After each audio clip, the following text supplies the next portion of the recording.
The fintech industry is on the rise. Many fintechs have provided unique and innovative products and services that are now popular in the financial services sector. This has attracted a lot of investments, and now fintechs are looking to scale and acquire talent to continue on their rapid growth trajectory. Now, I received a lot of questions about what to expect from the fintech interview process, so this video is to share what to expect from the fintech interview process. For those of you who may be considering a career switch into the fintech space, stay tuned.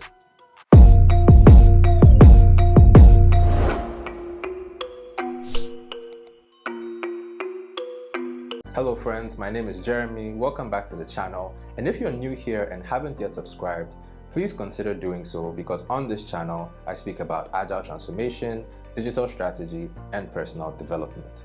Before I go into the specifics of the fintech interview process, allow me to preface by saying this. Just like with any other interview with any other company, you should go through the traditional preparatory steps such as researching the company, reviewing the job description, preparing possible questions and practicing your answers, plan out your appearance, what you want to wear. All that goes without saying. What I'm going to be focusing more on are some of the unique interview stages that have been adopted by fintechs, either from larger tech companies or larger consulting firms, that allow them to distill the right kind of talent. Also, depending on which role you're interviewing for, you might not experience all of these interview stages. You might experience just one or two, or some combination of them, but not necessarily all of them. So with that said, let's begin. Your first engagement will probably be a recruiter screening meeting. This is where the hiring lead reaches out and has a short conversation with you to get some information about your background, ask questions about your CV and your work experience. They might want to check your availability or get a sense of your interest in the role, since you may have applied a while back and your circumstances may have changed. Plus, you may be a referral, hence they would have to gauge your level of interest. This is usually a very casual engagement done either online by video call or phone, so there's nothing too technical or in-depth. Following this, they most likely will propose a date and time for the next interview stage, which is the introductory interview. The introductory interview is what may be the most similar to regular interviews. This is where you get asked questions about yourself and your experience in more depth and detail than the recruiter screening stage. Most companies use this interview to gauge your motivational reasons for wanting to join the company. They most likely will be asking questions to ascertain why you want to join the company and whether you have intrinsic motivations that align with the mission, vision, and goals of the company. So in this interview, they get a chance to get to know you better and determine if you have some of the fundamental traits that they want in the company. They will seek to gauge if you are moved by and want to join the company because of the impactful work and mission, or whether it may be due to finances, relocation, or some other non-related reasons. Next is a Rowfit interview. Now, this might be held as a separate session or included as part of the previous stage, depending on the fintech or company. However, this is a very key aspect of the recruitment process where interviewers determine if you have the relevant skills and experience required for the role. The overarching purpose of the role has already been defined, and this is the stage for the interviewers to determine if you can operate at the level required to flourish in that role. For example, if it's a partnership management role, then your leadership, communication, and emotional intelligence might be questioned to ensure you're fully capable of managing the complexity and responsibility necessary for success in that role. So it's a good idea to prepare with this in mind, so you have examples on hand that make it easier to show how you've handled similar situations in the past. Most roles in the fintech startups require people to quickly adjust as their roles evolve and the company grows and changes. What you may be expected to do in the first couple of months will most likely be different from what you'll be doing in a year's time.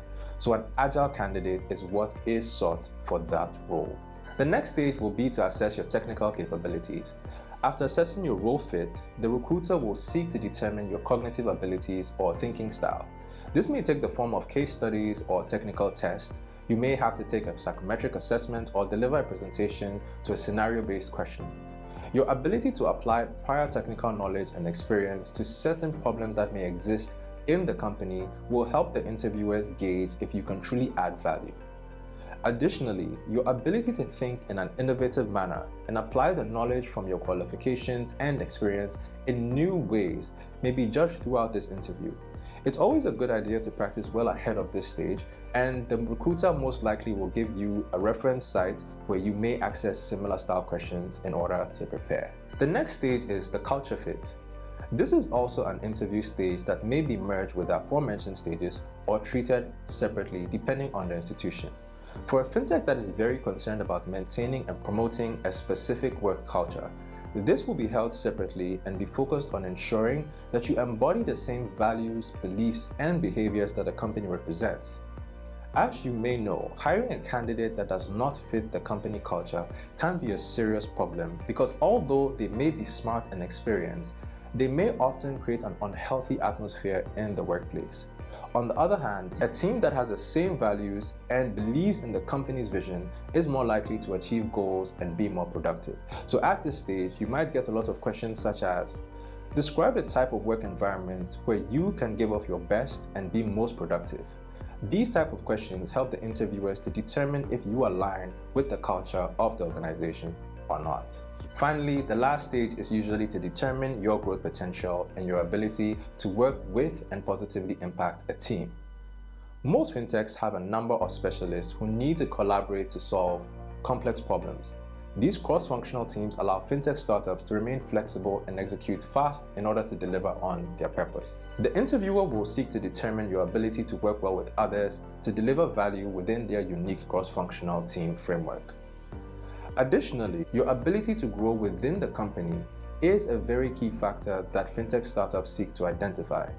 As much as they will be recruiting for your current competence, they also keep the future in mind because of the ever-changing nature of the business. Hence, your learning agility, which is your ability to learn, adapt, your curiosity, and willingness to experiment and deal with constant change and ambiguity is a very valued trait for all recruits of the company. So friends, there you have it. Those are the various stages that you may encounter in your quest to join a fintech or a similar fast growth startup. As mentioned earlier, you may not have to go through all these stages, depending on the role in the fintech, and most of these stages may be merged. Also take note that whilst these are going on, background checks and employment references will also be investigated at the same time. I hope this video gives you some insights to better prepare you for what to expect in the fintech interview process.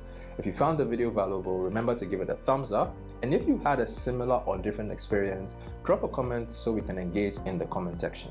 Until next time, stay safe and cheers, guys.